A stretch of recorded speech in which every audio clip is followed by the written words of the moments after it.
माँ भगवती का वो अंश भगवान शिव के गले से अवतरित हुआ। भोलेनाथ ने तभी अपना तीसरा नेत्र खोला और उनके नेत्र के द्वार से माँ ने भयंकर काली का विकराल रूप धारण कर लिया। उनके इस रूप को देखकर देवता व राक्षस वहां से भागने लगे। उनका रूप इतना भयंकर था कि कोई भी उनके सामने टिक न पाया।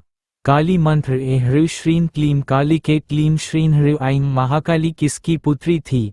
महाकाली की उत्पत्ति कथा। श्रीमार्कंड जो पुराण एवं श्री दुर्गा सप्तशती के अनुसार काली माँ की उत्पत्ति जगत जननी माँ अम्बा के ललाट से हुई थी। महाकाली की मृत्यु कैसे हुई थी? राक्षसों ने कहा, जहाँ पृथ्वी जल में डूबी न हो वहीं हमारा वध करो।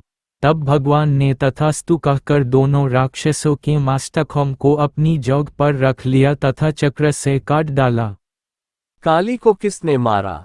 उन्हें हराने के बाद वह घोड़े का पीछा करना जारी रखता है जब तक कि सभी बुरे साम्राज्यों को परास्त नहीं कर दिया जाता। जब काली अंततः कल्कि की सेनाओं का सामना करता है तो उसके पूरे परिवार की रक्त रेखा को अवतार के सेनापतियों द्वारा मिटा दिया जाता है और वह संभवतः धर्म और सत्य युग के साक्षात घावों से मर जाता है। महाकाली के गुरु कौन थे? माता काली का गुरु गोरखनाथ। काली की पत्नी कौन है? काली को अक्सर अपने पति और जीवन साथी विनाश के हिंदू देवता शिव के ऊपर खड़े हुए दिखाया जाता है। उनका एक पैर उनके पैर पर और दूसरा उनकी छाती पर होता है। काली माता का जीभ क्यों निकला? उनके क्रोध को शांत करने के लिए भगवान शिव उनके चरणों में लेट गए।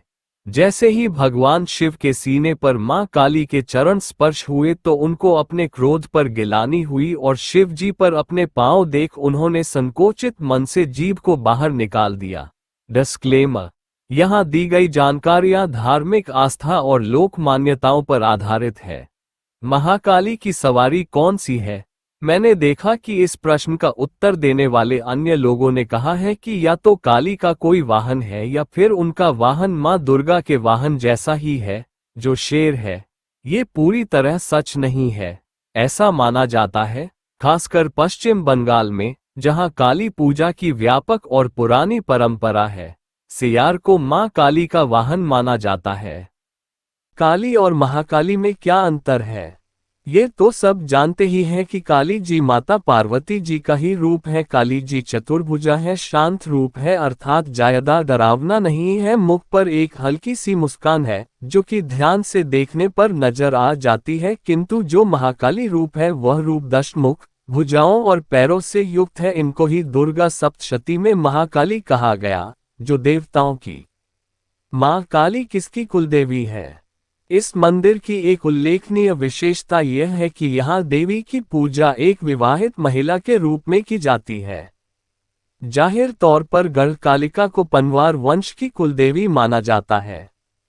महाकाली का पसंदीदा रंग कौन सा है? मां काली के मंत्र जाप या पूजा के दौरान लाल रंग पहने, क्योंकि लाल रंग देवी को प्रसन्न करता है। इसके अलावा अगर आप मंत्र पढ़ते समय देवी काली की मूर्ति या तस्वीर रखने की योजना बनाते हैं तो आपको इसे लाल कपड़े पर रखना सुनिश्चित करना चाहिए। देवी को नींबू क्यों चढ़ाया जाता है? ऐसे में मां के इस रौद्र रूप को प्रसन्न करने के लिए और उनका आशीर्वाद पाने के लिए इन मालाओं की जगह पर नींबू की माला माता काली की मूर्ति पर चढ़ाते हैं। ऐसे में आपको बता दें कि नींबू की माला ऐसे ही माता को नहीं चढ़ाई जाती है, बल्कि गिनती के नींबू की माला तैयार कर इसे माता के गले में डालने का विधान है। मां काली से बात कैसे करें? ओम ह्रीं क्लीं चामुंडाय विच्चे मंत्र का 108 बार जप करें।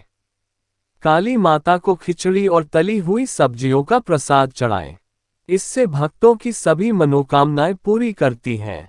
मां की कथा सुने या पढ़ें, मां की आरती गाएं और मां को भोग लगाएं के बाद प्रसाद को सभी में वितरित करें। क्या काली और महाकाली एक ही हैं? स्कंद पुराण में उल्लेख है कि काली ने शिव के निर्देश पर महाकाली का रूप धारण किया था, जो चाहते थे कि वे सार्वभौमिक विनाश के समय दुनिया को नष्ट कर दें। महाकाली के 10 भुजाओं वाले रूप में उन्हें नीले पत्थर की तरह चमकते हुए दर्शाया गया है। उनके 10 चेहरे, 10 पैर और प्रत्येक सिर पर 3 आंखें हैं।